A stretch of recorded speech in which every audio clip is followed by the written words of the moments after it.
Okay,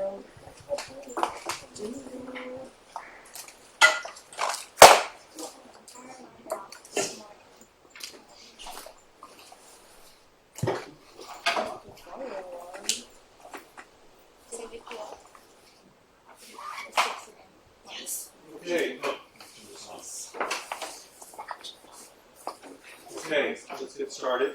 Can you hear me? Is this?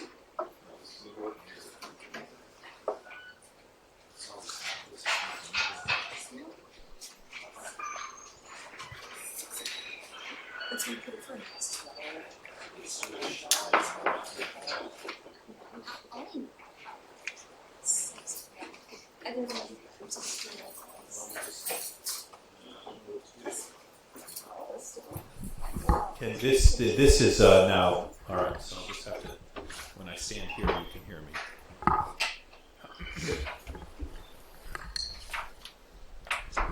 So that catches me, right? There's a little audio, whatever there. Okay. Are there any questions from last time? Okay. So last time we discussed ways that online and offline networks resemble each other and the ways they do not.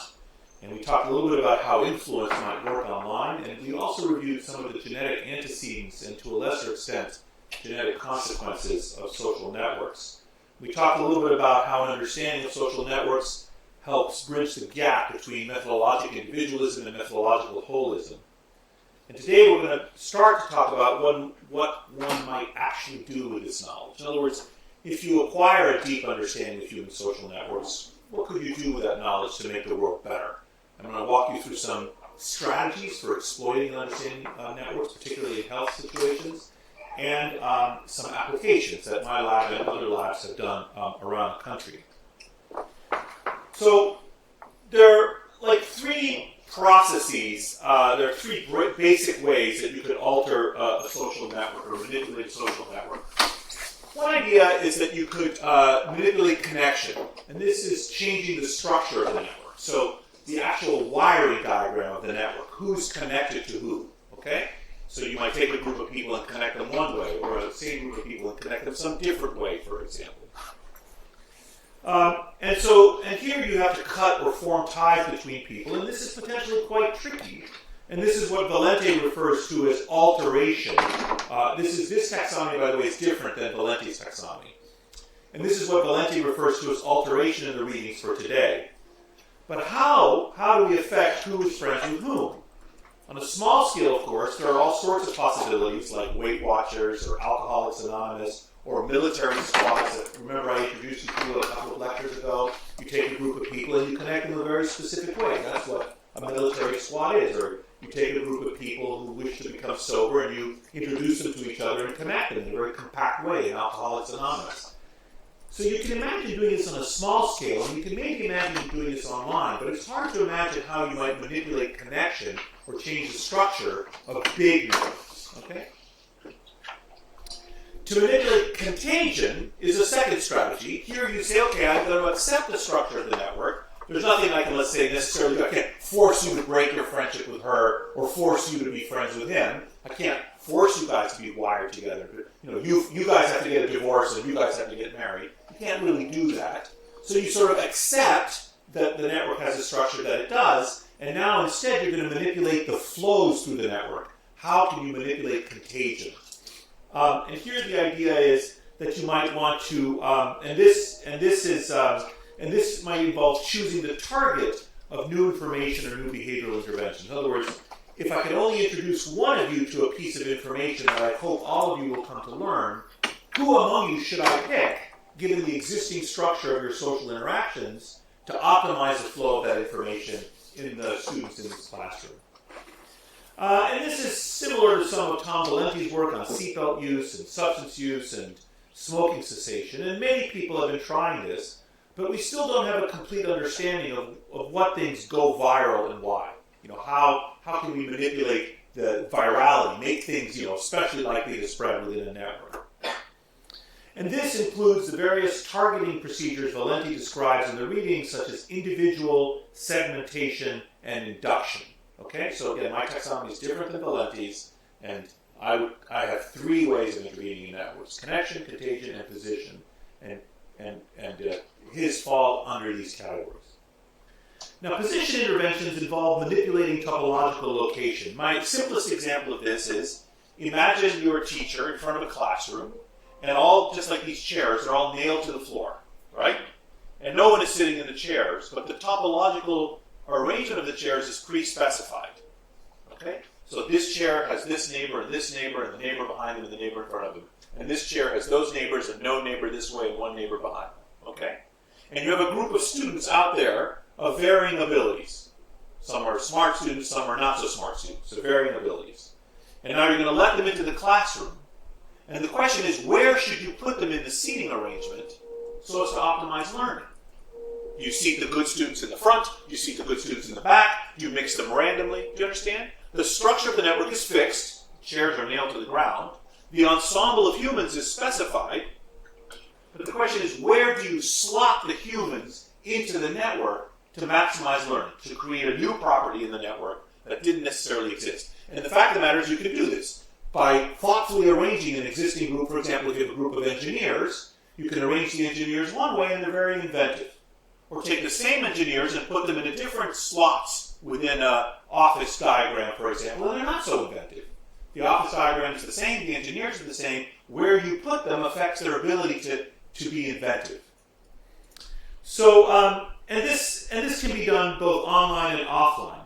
And finally, as we shall see towards the end of today's lecture, we can also, and as in one of your readings for today, we can also use networks to extract information from a system rather than just deliver it.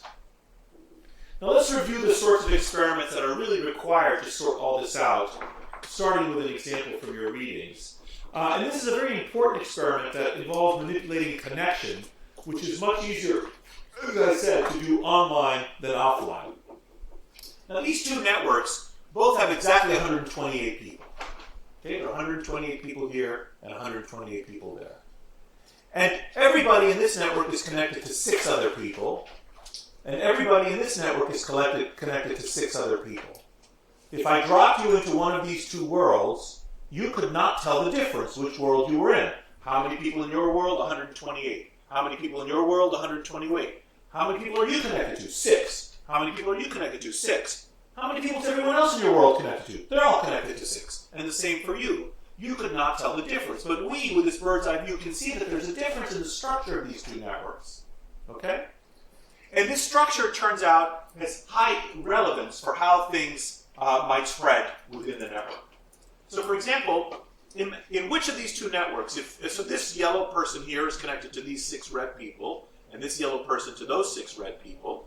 And the question is now, if you infect this yellow person or this yellow person with a germ, in which of these two networks would the germ spread more rapidly and more completely? I'm going to ask you to raise your hands in a minute. So, the random network's on the left and the neighborhood network's on the right. Where will the germ spread more rapidly and more completely? On the left, raise your hands if you think it's the left. Raise your hands if you think the germ will spread more rapidly on the right. You don't have to be scared, you're just offering opinions, okay? All right. Well, it turns out the germ is going to spread much more rapidly on this random network than it will on the neighborhood network. And the reason is as follows. If you infect this person here, the next time step, these 6 people will be infected, and the next time step, some other people on the frontier will be infected, and slowly the germ is going to spread all the way to the other side of the network. You follow that so far? Now imagine I asked you to do this following thought experiment. Take these 2 white nodes here that are connected and cut this tie between them, and take these 2 white nodes and cut the tie between them, and rewire it so you create a shortcut across the middle of the network. Does everyone understand that thought? You have the intuition that if you did that, the germ would spread much more rapidly now, right? Because when it reached this point, bang, it would spread to this side and then start spreading from the other side. Do you have that intuition? Good, because that's exactly what would happen. Now imagine that you then start cutting all these white ties and rewiring them, bang, bang, bang, bang, bang, rewiring them. Eventually you would convert this neighborhood network to the random network, where the ties are random. So you should have the intuition that things spread more rapidly and more completely in random networks than in neighborhood networks. Is everyone with me so far? And it used to be thought that this was true of everything. That everything spread better in random networks than neighborhood networks. But as this paper, which was an empirical paper, showed, based on prior theoretical work done with Michael Macy, the sociologist at Cornell, it turns out that only things that spread by simple contagion spread better in random networks than in neighborhood networks. Things that spread by so-called complex contagion spread better in neighborhood networks. Here's an example. Imagine now, instead of a germ spreading, it's a behavior like smoking cessation. And you get this yellow guy here to quit smoking, and he has some effect on his 6 red friends to quit. But each of these 6 red friends here is surrounded by other people who haven't quit smoking.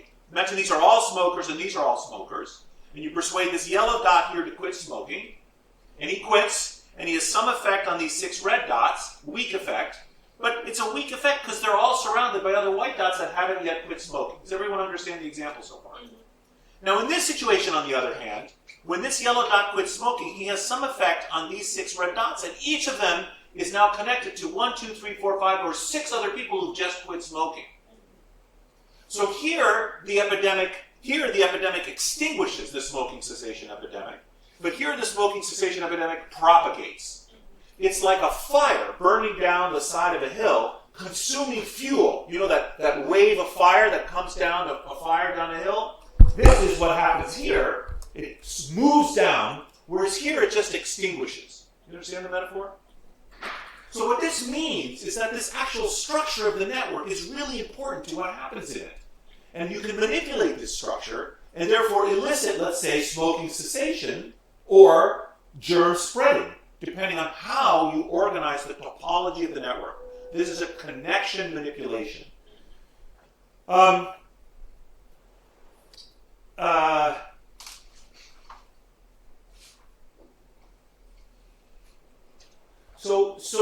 So how people are connected and to whom and what the other people are doing all matter.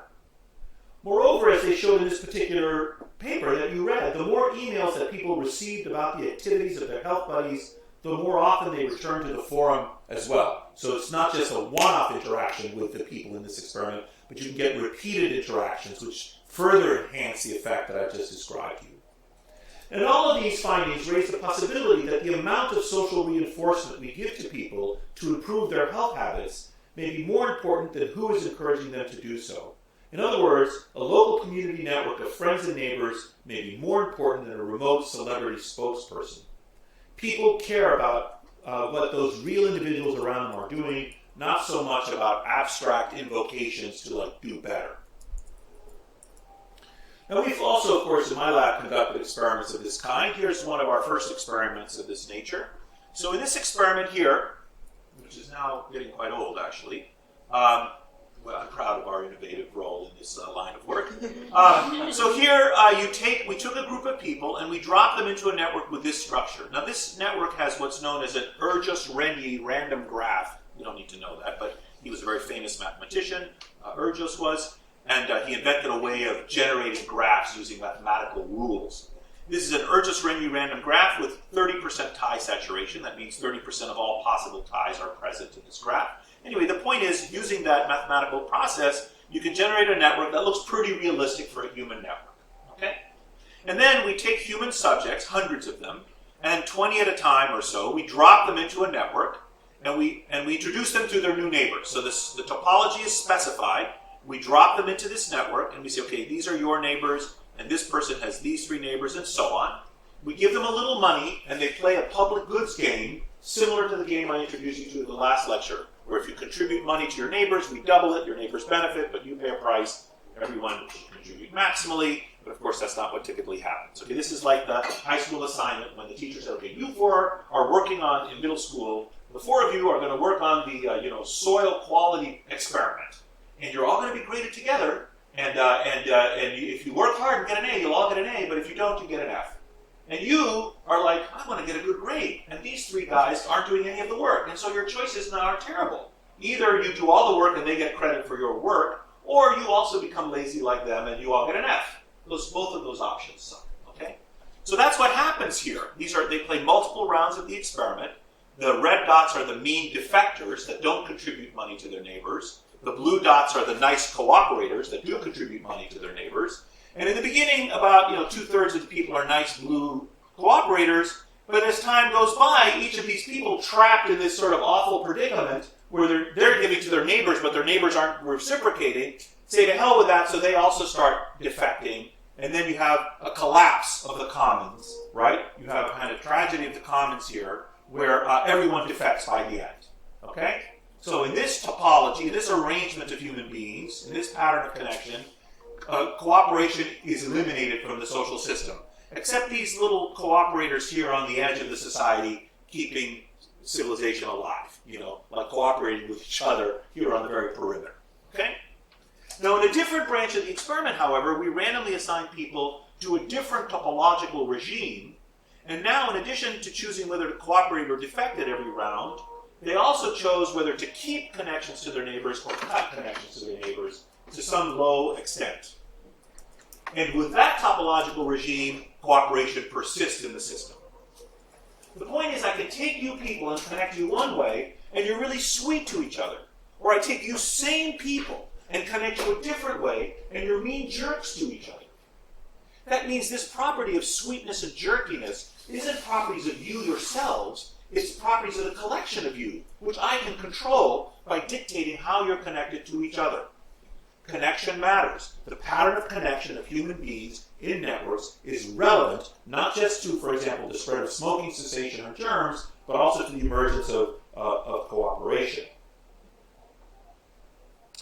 And in fact, our experiments confirmed this, confirmed a set of predictions of a set of evolutionary game theoretic models, and demonstrated the important role of the dynamism of the network. Here now we show there were 4 different treatment conditions in that experiment. An experiment in which I've shown you 2 conditions, the fixed condition, that was at the bottom of the last graph, and the fluid dynamic condition, which is those people could change their connections to each other. But we have another couple of conditions, random rewiring and a dynamic but a slow. The change in the number of ties was slow, a viscous dynamic condition. Here we show the rounds across time, just as before, and now the fraction of cooperative players was about 60% at the beginning in all 4 treatment conditions. And what you find is that it declines in all of those other treatments except in the fluid dynamic condition. There's a certain amount of social fluidity, a certain amount of rewiring of the network that was allowed at every time step.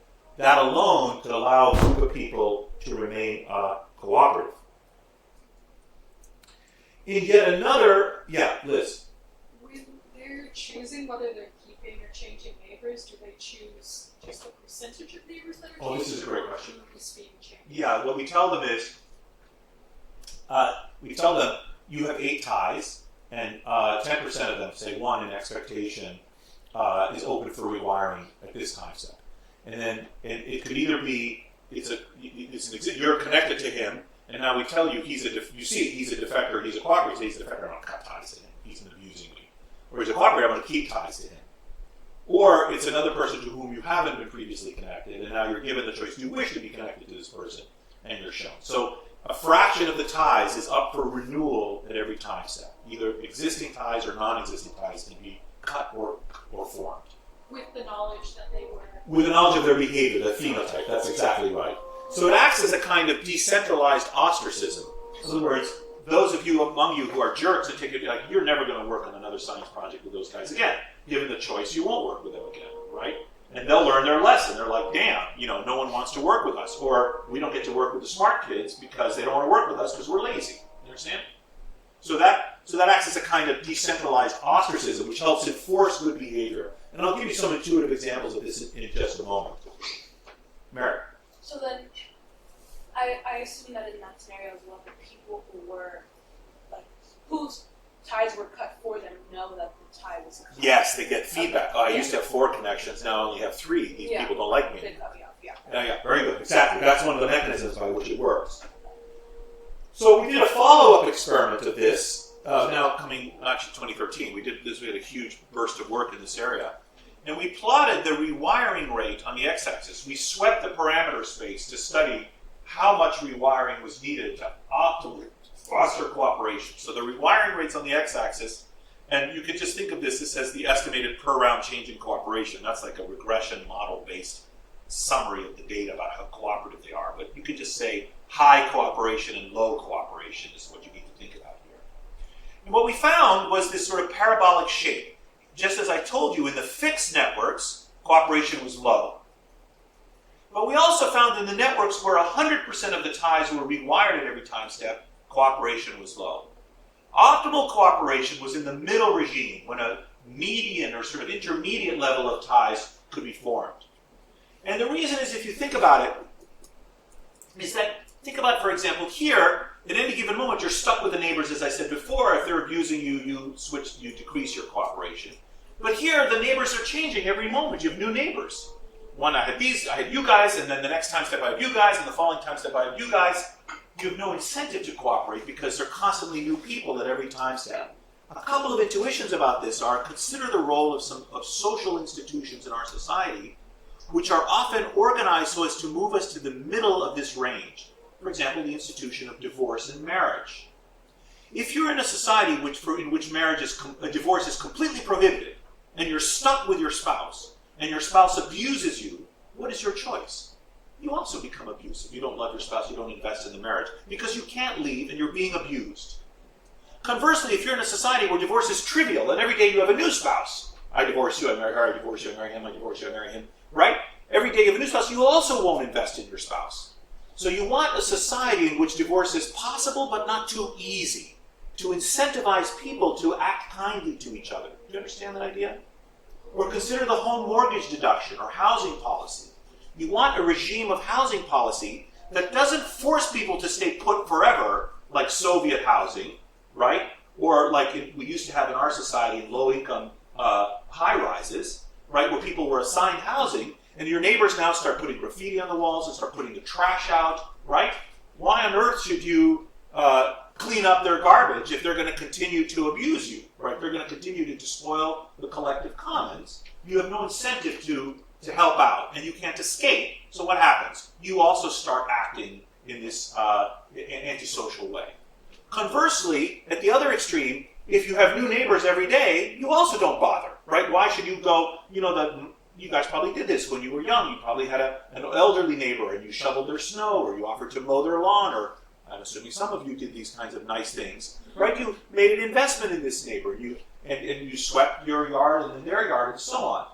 If that neighbor would be gone the next day, you wouldn't bother to do that if every day there was a new neighbor. So you want a policy regime, let's say for housing, that makes neighborhoods not completely fixed forever and permanent, but not totally itinerant either, right? You want some fluidity. Those are two intuitions, two examples to support the intuition that I just have been telling you about. Now, here's another result on the importance of network structure. We've become more recently interested in the sharing economy and ways to optimize it, something I'm sure you guys are all interested in. And we built a game that captures some pertinent features of the challenges of sharing. Imagine in this situation wireless routers in people's homes with a certain reach of the router, and during the day you use your router, and your neighbors aren't home because they work during the day, but you work at night. Then you leave to go to your nighttime job. You'd be quite happy. You're not using your bandwidth. It's useless to you. You'd be quite happy to let your neighbor use your bandwidth at night while you're away. And then during the day, when they're away, you could use their bandwidth. Do you understand? So it's a resource that's useless to you, but is valuable to your neighbor. And then there could norms of reciprocity could be established where you help your neighbor and they help you in this type of a game. We call this the Wi-Fi sharing game, where people repeatedly choose to share an unused resource with their neighbors. And we can measure quite a bit about this behavior, including how reciprocated the exchanges are and how satisfied the players are with their exchanges overall at the end of the game. So we put these people, we create a little Cartesian grid, we drop some houses at random, we give all people the same amount of Wi-Fi, we draw this little perimeter and say, aha, here are your network neighbors, now you play the Wi-Fi sharing game. And each person, it creates this little network here. Like if you have this geographic distance, then these are the ties that become connected to each other, and you get this little network as a result, where people have particular neighbors and they're playing the sharing game. You don't need to know the details of this, but you get the basic setup. But There's a little network, and people are sharing with their network neighbors. Okay? Well, using this scenario, we assess people's satisfaction with sharing. We ask people, okay, we're going to drop you into networks. This is important. This slide is important. We're going to drop you into networks, and you're going to be introduced to your neighbors, and you're going to play the sharing game, which is very similar to the cooperation and other games I've been talking to you about. And we did an experiment in which people were dropped into two different networks, as shown by these images. But there's some very interesting things about these networks. First of all, both of these networks have exactly 15 people, 15 nodes, and both of these networks have exactly 18 edges. So the number of nodes is the same in the networks, and the number of edges, the total number of connections, is the same. And a third thing is also the same, namely the degree distribution. That is, how many people have one connection? 6 people. How many people have 2 connections? 3 people. How many people have 3 connections? 3 people. How many people have 5 connections? 3 people have 5 connections in each of these 2 networks. Here they are here, right? 1, 2, 3, they have 5 connections, and here they are here. Where are they? Where are the 5? Oh, here. 1, 2, 3. Okay? Does everyone understand that? So the number of nodes is the same, the number of connections is the same, and the distribution of the number of connections is the same in both networks. You could not tell the difference of which of these 2 networks you had been dropped in necessarily. But we, with this bird's eye view, can see that the pattern of connections is different. One of these is organized according to a property of network science known as assortative networks. Assortative means like is connected to like. So in this network, popular people are connected to popular people. Or a disassortative network, and here popular people are preferentially connected to unpopular people. Now raise your hands. Which of these networks is like the real human network, your friendship network in high school or college? Raise your hands if you think it's disassortative. Raise your hands if you think it's assortative. That's correct. Human social networks are organized the assortative way. Okay? Popular people befriend popular people, unpopular people befriend unpopular people. Now, what about the airport network in our society? Is it disassortative or assortative? Disassortative, right? The hubs that with many connections are connected to the distant airports. Little tiny airports are not connected to each other. The little airports are connected to the big airports, which are then connected to other little airports. So the airport network is organized to be disassortative, and the human social network has, turns out we believe, has evolved to be assortative. Now it turns out that if you measure how satisfied people are with the sharing economy, they're much more satisfied when you put them in the assortative network. You don't want rich people connected to poor people. You want rich people, this is not exactly right, because we're not talking about wealth, but the gist is, you want popular people connected to popular people and unpopular people connected to unpopular people so as to maximize satisfaction in the sharing game that we play. It's really kind of counterintuitive and a little bit alarming even, but it's also satisfying because this is the way we're organized. What this suggests is that I can take you guys and give you a challenge, like can you share a scarce resource? And if I organize you this way, you're quite happy with it, regardless necessarily of whether the resource is being well shared, but you're happy. Whereas here you're unhappy, okay? You don't like it. Maybe because if you're a popular person and you're sharing with lots of unpopular people, they don't have much choice. They are connected to you, and you're not. You have like a finite. You have 30 units of bandwidth and 5 people to share it with, and you share 6 with each of those 5 people over here. But those 5 people only have one friend. It's you, and they have 30 units of bandwidth to share. So they give you 30 units on the first round, and they're waiting for their 30 units back the next night, but you only can share 6, so you give them 6 back. Do you understand? The asymmetry in the resources creates dissatisfaction. The asymmetry in the resources between the pairs of people that is intrinsic to the disassortative network, compared to the assortative network where people with lots of, I have 30 units of bandwidth and 5 connections, I'm connected to you, you have 30 units of bandwidth and 5 connections, I give you 6, you give me 6 back. I'm happy with that exchange. I know I can only give you 6 because I have 5 people to share with. Are you with me still? Meanwhile, over somewhere else in the network, these people don't have many friends. They each have 30 units. I give you 30 and you reciprocate the 30 because you don't have many friends. So we're happy too. Do you understand? So the point here is it's the structure of the network, yet again, that's important to the collective experience. Structure matters. Now let's talk about social contagion. One thing that is common and interesting about social, so I'm moving on to the second topic. We did connection, now we're doing contagion. One thing that is common and interesting about social network phenomena is that they are nonlinear and can evince so-called phase transition type behavior. Remember in high school chemistry, who studied phase transitions in high school? Raise your hands. Okay, let me rephrase that. Who does not remember studying phase transitions in high school? You don't remember. You're a poor high school chemistry. Because I'm 100% sure you were taught, all of you at Yale took chemistry. Raise your hands if you took chemistry in high school. Right, like I thought, you all did. And half of you don't even remember phase transitions. Phase transition is like when you take a liquid and you freeze it and you get a solid. Right? That's a phase transition from liquid to solid. It's very dramatic. You probably did that experiment where you were cooling the water and then suddenly the ice crystals formed and the whole thing turned to ice. You remember that experiment? Or you're boiling the water and you're measuring the temperature and it's getting hotter and hotter and hotter and nothing's happening. And suddenly it starts to boil and when the water evaporates, it goes a phase transition from liquid to gaseous. That's a phase transition. Well, many social network phenomena also manifest these types of properties in that things do not change smoothly. There's an abrupt change in the system. And this is an example from the Sasquatch Music Festival in 2009. Raise your hands if you've seen this viral video before. Oh, good. You're in for a treat. All right, here we go.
Speak up. Oh, I'm sorry, were there two at the beginning or not? There's one. One. There's one guy at the beginning. And then, okay, so that was an important step. First one guy. Then what happened? And then A second guy came. a second guy came. Hold on. often the second guy is more important to the instantiation of epidemics than the first guy, right? So really, when you guys see someone doing something good, if you're the second person to join, that's a very powerful statement. Okay? Even more sometimes than the first person. Okay, go on. Then what happened? Then, like, as you... Was there quick adoption? Did lots of people run up at that point? Not after the second. No, it took a while, right? And then what happened? Who was the third guy? I saw you guys laughing. He was a very funny dancer. This big guy comes out and he's like letting it all loose, right? He's like dancing and stuff. He's willing to take some personal risks, let's say, in joining this little craze. Okay, and then what happened? I think like once it gets to around, I can't remember specifically, but like 5 years. Yeah. Then suddenly there's this like huge influx. Yeah, so there's a threshold effect. You're intuiting that there's a certain critical threshold, a certain minimum number of people, and then it becomes unstoppable, the epidemic. And that threshold may vary by the kind of thing we're talking about. And it was around that number that you said before it seemed to really cascade. But there were other crucial things that developed. What else happened that was crucial? Yes? What was interesting is like after the third person, then 2 people came up together. Yes, they started joining in groups then, right? Yeah. Yes, very good. That's Very okay. good. Very good. What else? Was another critical thing that happened? Yeah, Sophia, right? Lucy. Lucy, Jesus. Okay, that's Sophia, and that's Lucy. Where's the other Sophia? In the back there. Just keep moving on me. Okay, Lucy. One thing that I noticed is the person behind the camera started like shouting in support, and there were like other people also shouting. I don't know if it was a camera holder that was shouting, but someone near him certainly was shouting. Okay, but there was another crucial thing. What's your name? Yeah. Danielle, yeah. The time in between people joining. Very good. Yeah, the interval, the inter-arrival interval is declining. Something very interesting. What's the role of gender here? What was a crucial, right? The first woman that joined changed the dynamics, right? Before it was kind of goofy guys like hanging around, maybe not so cool, certainly not so sexy. And then the first woman joins, and then all these other women also start. It facilitates a broadening of the base of participation in the network. Okay, that was another crucial thing. Around the 10th person, approximately, first woman joins. What else happened? Yes. Some people just chose to watch. There's so much, but by the end, what happened? Almost no one was left. Like these pathetic people that were the late arrivals. This guy's pulling his girlfriend. You know his girlfriend was saying, "I don't want to do this. I'm embarrassed. I don't want to. Come on, Susie, let's go dance." And so I don't want to go. He's like, "Come on!" Finally they join, and then the music ends. Okay, it's too late. I'm sure they had words afterwards. Why you're never any fun when we go to these music festivals and stuff like that. Okay, so the thing you need to understand. Any other comments on what you saw? The thing you have to understand is it follows this sigmoidal curve, right? So this is the percentage of people affected or adopting the practice, and this is time. And at the beginning, you have the kind of early adopters who are few in number, and they're not really adopting. And then you have the phase transition. You have this explosive growth. You went from nobody dancing and very few people, and the field is empty, to suddenly the field is packed, right? You have this whole thing, and then why do you get this plateau at the end when fewer and fewer people are coming? Why? Yes, Danielle? Everyone who wanted to join already did. Exactly. You exhaust the supply of willing participants. Like the water is all boiled off, right? You're boiling the water, and then it's all gone, all right? So this is the classic S-shaped diffusion of innovation curve that was first described about 100 years ago with epidemics. I think it was called pathognomic curves. It was in the British Medical Journal about 100 years ago. And since has been formalized mathematically in all kinds of ways. So what happens is as more and more people adopt a behavior or an idea or a product, it changes the feelings and experience of other people. And it changes the propensity of others to drop. As more and more people have joined, it becomes easier for the next person to join. It's a less radical move. And so now you're recruiting. Imagine there's a distribution of people who are willing to join a revolution or a social movement. Some are very willing, some are not so willing, and it depends on how many others have joined. First you recruit the people that are very willing, and as more and more of them join, then you get more and more people that are willing to join. This type of social force can be devastating. It can lead to the cultural revolution, like in the three-body problem, where masses of people call for the death, or witch burning in medieval Europe, or crazy movements on our campus too, where people join these kinds of movements, even if they don't necessarily want to dance or believe it's the right thing to do. It's a very powerful force that can happen. And it's very difficult in that situation to act with your own independence, right? We're all of us are susceptible. We're swept up by these things. And if there's a dance festival, it's great. We're all dancing. That's wonderful. We evolved to be able to do this, we humans. It's an intrinsic part, as I discuss in my blueprint, which is not a subject for this course. But if you're interested, we evolved to have this property. This exact property that you just saw. So we can actually take advantage of this property, which is intrinsic to human beings, and manipulate contagion to make the world better. So this is a paradigm of experiments my laboratory has been conducting for 10 or 12 years now. Imagine you have two villages in some developing world setting, let's say.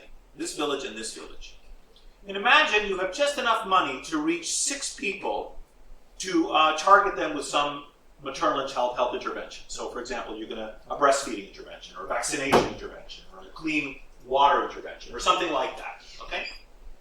Now, the usual perspective in public health, some of you are probably taking public health courses, or you're taking health education classes, and you've learned about this. The usual perspective is you treat these 6 women with the intervention, and then you come back a year later, and you see what fraction of them have adopted. So you treat these 6 women, and maybe 3 of them have adopted. You understand? That's not what I'm interested in. I'm not interested in response to treatment among the treated. I'm interested in response to treatment among the untreated. I want to know, what does everyone else in the village do when you teach those 6 women how to care for their newborns, or breastfeed their babies, or whatever. So maybe of these 6 women, 3 of them adopt, but they persuade 3 of their friends to adopt, who had never gotten the intervention, for a total of 6 people in the treated village. And in a control village where we delivered no intervention, maybe by so-called secular change, 2 of the women happened to adopt a practice. So we can compare the total of 6 people that adopted here to the total of 2 people there, and we'll call that peer effects under control. You can ignore this, actually. That's like the network effect in a kind of random targeting situation. You pick these 6 people at random. But you should already be beginning to wonder, even with the 2 lectures you've had about networks, 2.5 so far, lectures you've had about networks already, well, maybe I shouldn't pick the 6 people at random. Maybe I should pick, for example, 6 central people. Remember a couple of lectures ago we defined the center and the periphery of a network? Maybe you pick these 6 nodes here, instead of these 6 random nodes, you pick these 6 nodes. And once again, 3 of these 6 women adopt, but because of their location within the network, they persuade 30 of their friends to adopt. Same village, same intervention, same number of people targeted, 10 times the effect because of who you pick within the village, right? You can maximize social contagion, given a network structure, by using mathematical algorithms to identify structurally influential people within the village. It's not who they are, whether they're rich or poor, black or white, or educated or uneducated, or any of those things. It's where they are in the network. Their topological location makes them influential, makes them capable of social influence. And in fact, you can devise, using certain mathematics I won't go into, all kinds of algorithms for identifying people to target.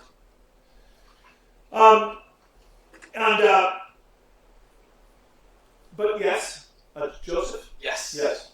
I feel like I should have asked this in the last lecture, but I was curious. So in these peer effects, if somebody's central, let's say they're known by a lot of people, they have a lot of connections, but they're peripheral in all the groups that they're connected to, do they still have that same impact? And are those, what do you mean? They're central in one network, but for example, you're central amongst your dorm, but peripheral at your church. So more so I feel like really popular people can't possibly be influential on every single group they're part of.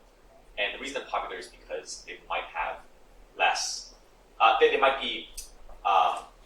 might have less intense personalities, and so they're able to fit into a lot of different groups. And so when you put it on a topology, it appears that they're really central to lots of different Yeah, that topology that you've drawn ignores the groupiness of the data. So if you have a network of my church group, and a network of my cultural house, and my network of my dormitory, and my network of my major, and my network of, and you stack all these networks and make one network, you might have a person that's very popular, like you said, and it's different levels levels of popularity in each of the constituent networks.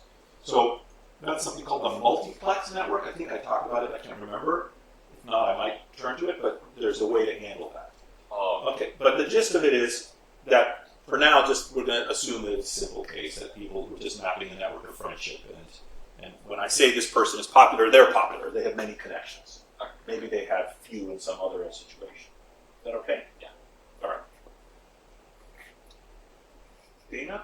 No. What's your name? Kara? Yeah. Kara, okay. Yeah, I was 2 A's and 2 consonants. I'm getting there.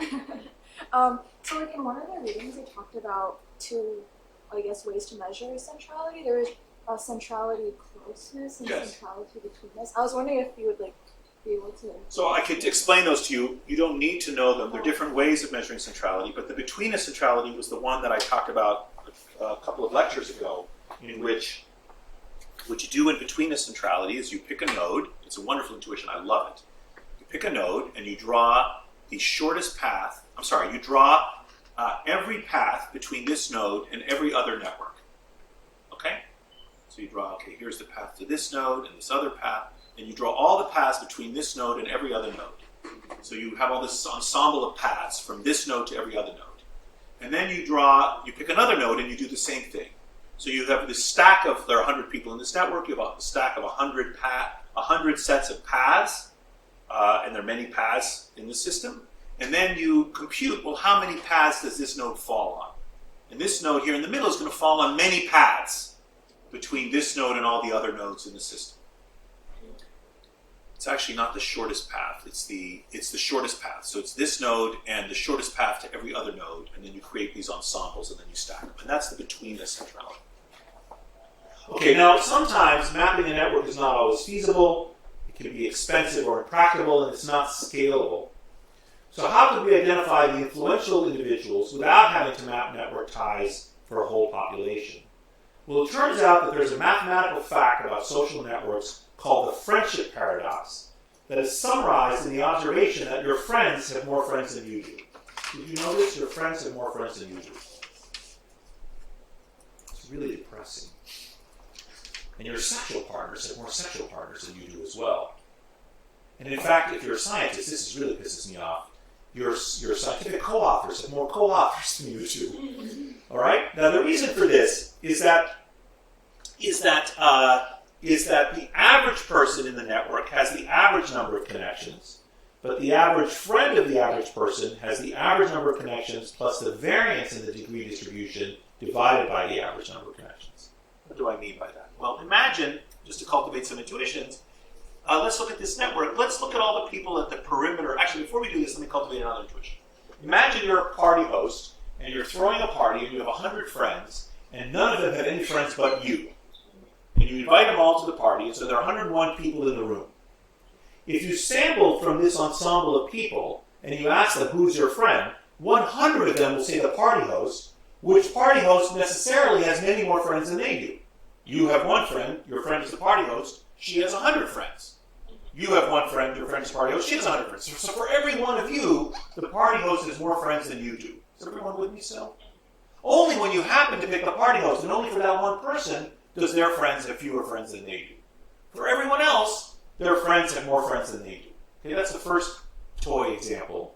The second way of understanding this is, like in physics, you can also often understand the behavior of a complex system by considering what's known as the boundary conditions, like the extremes. So look here at the extremes. Look at the people in the perimeter of this network. They all have one connection. You see this? This person has one. That's why they're on the perimeter of the network. They have one connection. And all of them, the person to whom they're connected, at least has 2 connections. Otherwise, they'd be on the perimeter too. And sometimes many more than 2 connections, like this person has 8 connections. So you should have the intuition that everyone on the perimeter of this social network, their friends have more friends than they do. Are you with me still? And it turns out that that's true throughout the network. If you pick the yellow dots at random, and then pick one of their friends at random, and go one geodesic step, one step through the network, you get to the orange dots, and the orange dots, as you can see visually here, have more connections and are more central in the network. So your friends have more friends than you do. If you're interested in this in deep, well, actually, you've had several papers that I signed on this exact topic, and there's also a TED Talk I've done on this, How Social Networks Predict Epidemics, which was released in 2009. So, yes, Sophia. Yeah, just to confirm, so the degree. It doesn't just mean that. It doesn't mean that every one of your friends has more friends than you do. It just means that, on average, your friends have more friends than you. And STEM has to be in more central. It can't be more. It can be any direction. So I take you, I ask you who your friends are. You have 4 friends, and you have 4 friends. But the average of your friends, number of friends, will be higher than 4. So she might have 3 friends, and he might have 8, and she might have 4, and he might have 7. So she has fewer friends than you do, and they all have more, but the average of them is higher than yours, and in expectation, one of them will have more friends than you do. Does everyone understand this? Okay? This is also, by the way, related to something known as the classroom paradox. All right? So we asked, you can look this up on Wikipedia, it's quite interesting. So you guys, when you're asked about, your parents say, what are classes like at Yale? And you say, they're huge. All my classes are enormous. And your parents are like, well, that's not right. I mean, we signed up for Yale, and we were told you were going to have intimate connection with your professors, and you were going to be taught by the world's leading faculty, and a one-on-one type of situation. You're like, no, I'm in a class of 1,000 people in intro psych, or whatever the hell is your experience, or chemistry, or pre-med, or whatever, biology. But then the dean is asked by the parents, what's going on with class size at Yale? And the dean says, well, the average class size at Yale is 12 students. Which is true, something like that. How can both of those be true? Well, because the big classes have more students, right? When the dean lists the number of classes, and they say, okay, here's bio, and here's anthro, and here's advanced bio, and here's advanced chemistry, and here's the medieval French seminar, which has 2 students, and so on. And then the dean looks at the average of the class size. The dean gets 12 students, because there are all these tiny seminars. But how many of you are in the tiny seminars? None of you. You're all in classes that have many people. All right? So from your perspective, this is called the class size paradox, and it's mathematically isomorphic to the friendship paradox. Okay? Your perception is different than the other person's perception. Now the reason this trick is very useful is because you can find the 6 orange dots without mapping the network. You can go into a village or a classroom and ask people who their friends are, and then deliver the intervention to, and you know that those friends are more influential than the original 6 people that you picked. And we've been evaluating this idea, doing field experiments all over the world, in Honduras, with vitamin, water purification, neonatal care, in Uganda with HIV treatment, in India with anemia treatment, online, and with physician networks trying to optimize the spread of prescribing behavior. So we've done many experiments of this. And this is a quick snapshot of some of the work, some new work that we've done in highland villages of Honduras. This is a very poor part of the world. People here live on less than $2 a day. It's a coffee-growing region. There are these little isolated villages that are far apart from their other nearest village. And what we did is we mapped, in the first project, we mapped the networks of all the adults in each of 32 villages. And then we randomly assigned the villages as follows. In this third of the villages, 5% of you will be chosen at random to get a multivitamin intervention. And in this third of the villages, 5% of you will be chosen according to who has the most connections, so the most connected people. Understand? And in this third of the villages, 5% of you will be chosen according to the friendship paradox technique. We will pick 5% at random, and then take one step. We ask you who your friends are, we take one step in the network, and we deliver the intervention to that 5% of the people. Does everyone understand the setup of the experiment? And then everyone who's chosen gets the same intervention, and then we measure adoption, not just in those to whom we gave the intervention, but in the whole population of the village. This is a crucial point. Everyone in the village is assessed for adoption of the practice, not just the people to whom we gave the intervention. And this is a former undergraduate student of mine. When we did this project, I was still at Harvard, so she's now a 30-some-odd-year-old woman, and she was sent to Honduras to deliver the intervention, and the girls in that community were fascinated by her. And here's an illustration of how you might choose the nodes. So here's a real network of a real village, and if you chose 6% randomly, you would get 5% randomly, you would get this ensemble of orange nodes. But if you chose 5% according to who had the most connections, you'd get a different set of nodes. And visually, you can see that the central nodes are more central, right, than the random nodes. So now the question is, well, who would create the most impact in the village? And the point is that the yellow dots would create more impact in the village. And here's another graduate student of mine delivering. This was a clean water intervention. We worked in partnership with Clorox, teaching people how to chlorinate their water. And here's what we found in this study, which I don't think I assigned, right? Did I assign this paper? No, I didn't. So here on the x-axis is the days since initial targeting, and on the y-axis is the proportion of people who had redeemed a coupon for multivitamins. And what you find is that the nomination targeting algorithm outperforms the others. The details aren't important. What's important is that it did better than the other one. Lucy. Just for clarity, the nominating is the friendship. Friendship paradox, Okay. yes. And now we followed this up with a very large randomized controlled trial involving 176 villages shown here, over 30,000 people in the Copan region of western Honduras, with support from the Gates Foundation and the Ministry of Health in Honduras and the Inter-American Development Bank. This paper is about to be published in a few weeks. You may read about it or hear about it in the news, but you heard about it in class here first. So we had 176 villages, and we had a very particular design in this study. What we did is we had 176 villages, and this is a very important slide. We had 176 villages, there were 30,000 people, and we had what is called an 8x2 factorial design. So we had 8 percentages. So what fraction of the people did we treat with it? We had a 22-month maternal and child health intervention. So we had visiting healthcare workers that came into these people's homes and taught them about breastfeeding and vaccination and diarrhea treatment and hand washing and all this type of public health stuff. Every month for 22 months, they would come into the person's home. And we randomly assigned what fraction of people got the intervention in each village, 0, 5, 10, 20, 30, and so on. And whether we had 2 targeting methods, whether people were chosen randomly or by friendship nomination. So there was 8x2, 16 possible categories, 11 villages in each category. They got the 2-year intervention, and then we measured 117 different outcomes, health outcomes, okay? And this slide shows some of the results that we expected. And this is a typical household in Honduras. You see the dirt floor. This is a very challenging environment. Okay. This is, and this will be coming out any day now. So this is the percentage targeted between 0 and 100%. So did we target 0% of the people, 20%, 40, 60, 80, 100%? And this is the percentage that might adopt. Did 50% adopt, 40, 30, and so on? This is arbitrary. This is a cartoon of what we expected the results to be. It's capped at 50 here because of the reason we discussed earlier. There's some upper limit on how many people will adopt, right? If you're selling, a product, let's say you're selling tampons, only half of the population might be interested in buying tampons. Okay, it's not the whole population, even if you market to everyone. You understand? It's not gross, but it's a I won't say inappropriate, but anyway, it's an example that came to my mind and I blurted it out. Or if an epidemic is spreading through the population, some people might be immune. So up to 100% of people might be exposed, but not everyone can become infected. So there's an upper limit of, let's say, 50%. Okay?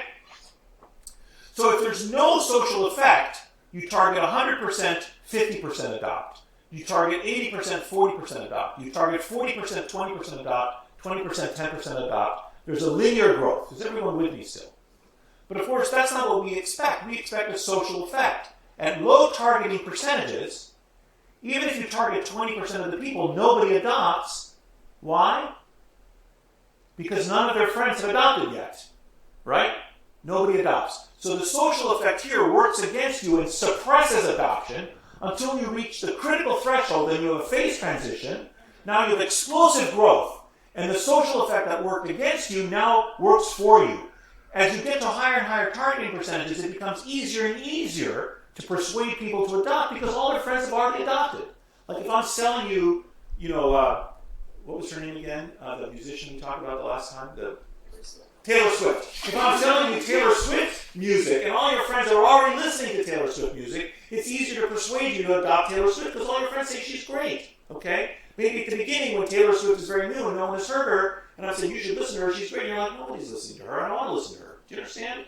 So the social effect that worked against you now works for you, just like the Sasquatch Music Festival. We wondered whether we could shift the curve to the left by getting an enhanced social effect using friendship nomination targeting. Is everyone with me still?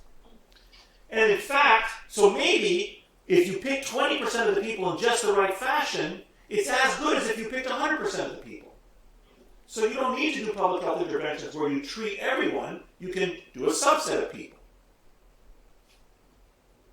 And in fact, this was a prediction, and this is exactly what we found. This shows what outcome is this? This shows the acquisition of knowledge that respiratory illnesses are prevented by hand washing. The x-axis is the same as before. The y-axis is a little different. The reason it's different is that here we assume that all knowledge begins at 0, but in reality, there's some baseline knowledge. So you have to quantify it by the change in the knowledge, not the absolute value of the knowledge. And so you look at the response change here, and what this shows is the purple line shows that as you get a higher percentage targeting, there's a weak increasing effect on how many people know, but this curve is shifted up and to the left when you use friendship nomination as predicted. And again, friendship nomination is a scalable technique that doesn't require network mapping or extensive questions. Now this, however, is the illustration of the paper you were assigned, which is an already published paper where we worked in Mumbai. And this is a very important slide. So here, in this situation, we had 50 chawls. This is a chawl. This is a sort of poor residential unit in Mumbai. And there's social interactions in this chawl. And we mapped the social networks of the women in these chawls. Who are your friends in this unit? Who do you go to for health advice, and so on.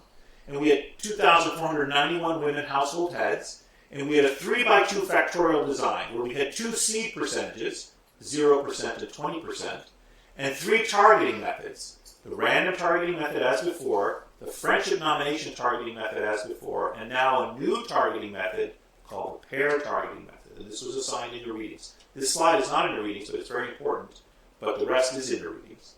And then we had a 2-month anemia education intervention and 2 outcome measures. So as before, you have the no social effect line, you have a social effect line, you have the line shifted to the left because of friendship targeting, and a line potentially shifted even more to the left because of pair targeting. Now here's the reason we tried this out. Because imagine you go into a village in Honduras, you pick people at random, you ask them who their friends are, and you say, thank you very much, and then you go give the friend something of value. Okay?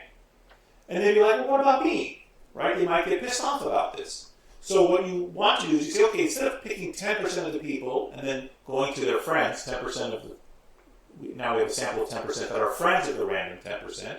Instead, I'm going to pick 5% of the people, have them nominate their friends, treat a total of 10% of people, but now they're in couplets. They're in pairs. Me plus my friend. Now I say, thank you very much. Who's your friend? Okay, I'm going to give you both this intervention that I gave you before. And this might have the following further effect. It might not just enhance, as the paper showed, it might not just enhance response to treatment among the untreated, distinctly, and in addition, it might enhance the response to treatment among the treated. If I take you and your friend and I treat you both might be more likely to adopt than if you were treated on your own. Why? Because you have a friend that you're interacting with about this intervention, and they might adopt, so you really should keep doing this, right? You reinforce each other's behavior. So we get 2 bangs for the buck with pair targeting. Maybe more impact on the untreated, and maybe more response among the treated themselves. And that's, in fact, exactly what you found. And this slide is taken from your readings. These are 3 illustrative chawls. It's a little modified from your readings, but it's the same data, same exact image, but with changing colors and shapes. This shows the experimental induction of social contagion in networks using the pair targeting method. So here, if you focus on the bottom, the chawl size is the same in expectation, 61, 66, and 59. They all had 20% of the people chosen. So 12, 13, here 8. It's just a little random variation. And now we look at what fraction of all people in the chawl, not just the people that were targeted, adopt the intervention. So here are the hexagonal ones are the target. The purple perimeter are the random seeds. So for example, here, this person is chosen at random, and then we go 1 step to their friend. You see that? And that's the person that we're targeted. And the adopters should have, it's labeled blue here, I don't know why, it should be they're colored purple. Okay? The purple dots. So these people adopt regardless of whether they're targeted or not. And here's the bottom line. So you target the same size of chawls, same number of targets in each chawl, same intervention, different effect. Here are 7 of the people in the chawl adopted with a random targeting. With a friendship nomination targeting, more, 12 adopted. And with a pair targeting, even more, 21 adopted if you use pair targeting. This types of strategy suggests a very big impact in terms of return on investment for interventions that we can deliver. With the same resources, we might be able to reach 5 times as many people by, instead of blanketing and targeting everyone, which is wasteful, we'll just target 20% of each of the people in 5 villages rather than 100% of the people in 1 village. All right, so collective phenomena often depend on social contagion. And these insights are being widely applied, from knowledge to voting to emotions to technology adoption, crucially involving large samples and map networks. And networks matter. They can affect the exposure to germs, experience of kindness, the gaining of weight, the likelihood of smoking, the accumulation of wealth, and much more. And we can exploit these ideas to enhance the response of behavioral interventions, both among the treated and among the untreated. So we can deliberately create spillovers, enhancing the response to treatment among the untreated, or we can deliberately exploit peer reinforcement, enhancing the response to treatment among the treated. Yes, Andrew. Matthew, I'm sorry. Was this network effect, or could it have been better implemented for the implementation of COVID vaccines? Mm-hmm. It could have been done with COVID vaccines. It was not? It was not done with COVID vaccines, but it would have helped, I believe. People are connected, and so their health and behaviors are connected. Now, other work of ours has also shown how information might be extracted from networks rather than just delivered into networks. Oh, and I'm going to skip the position intervention, so I'm not going to teach you anything about position. I just told you about the classroom chairs, Neil, but I'm not going to show you any experiments in that regard. So instead, I'm going to show you now this other idea of extracting information from a network. So far we've been talking about intervening in networks to deliver information to it, but actually you could also use these ideas that I've been teaching you to extract information from the network. And remember, because this would then provide a whole new way to predict epidemics well before they strike the general population. Remember how last time we said that there was variation in network position. Well, maybe instead of giving information to node C rather than node D, maybe if we could only monitor one person in this epidemic, if an epidemic is going to strike this group, and we can only monitor one person to see if the epidemic is struck, you should have the intuition that it's better to monitor this person than this person, right? Because this person, as we said before, is going to be more likely to get whatever's spreading and more likely to get it early in the course of the epidemic. So if we wanted to monitor a population for an epidemic that's striking them, we should pick maybe 6 random nodes and maybe somehow passively monitor them and say, every day, do you have the infection, do you have an infection, do you have an infection, do you have an infection? And when they hit and when they have an infection, that probably is a harbinger of things to come in the general population. Monitoring these 6 nodes would be better than the usual procedure of picking nodes at random. Usually when we try to map epidemics in this country, we just pick a sample, right? Now, we wondered whether we could use the friendship paradox technique to improve the situation. So, this was a few years ago now, and this is outlined in one of the readings. The usual procedure in epidemic surveillance around the world is you sit, let's say, in the capital of the country, and you receive reports from the field about, let's say, testing results. Right? Even in our country, up until actually a few years ago, this was the standard. These people in Atlanta, the CDC, waited until, oh my God, there's like 10 cases of mosquito-borne Eastern equine encephalitis in Cincinnati. Oh my God, there are 5 cases in Toledo. Something's happening in Ohio. And they would find out about this 6 weeks later, right? Because the tests had to be taken, they had to be processed, the data had to be sent to Atlanta, then the data had to be processed. So 6 weeks from now, they know where the epidemic is today. This was the state of affairs. Then about 10 or 15 years ago, people said, well, maybe we could use big data, online data, like Google Flu Trends, to look at how people are, let's say, searching online today for flu symptoms and know that, oh, the epidemic is striking now. Well, what I'm telling you is that you could use the trick that I'm showing you not just to know where the epidemic was, not just to know where it is, but to know where it will be. Because these central people are like canaries in a coal mine. If you are monitoring them and you see a spike in the epidemic in them, it means that the epidemic is about to strike the whole population. In other words, just as I showed you with the intervention trials, the epidemic is shifted to the left among central individuals. This is the S-shaped diffusion of innovation curve in random people, and you should have the intuition. Here's time, here's cumulative incidence of the contagion, total number of people that have been infected.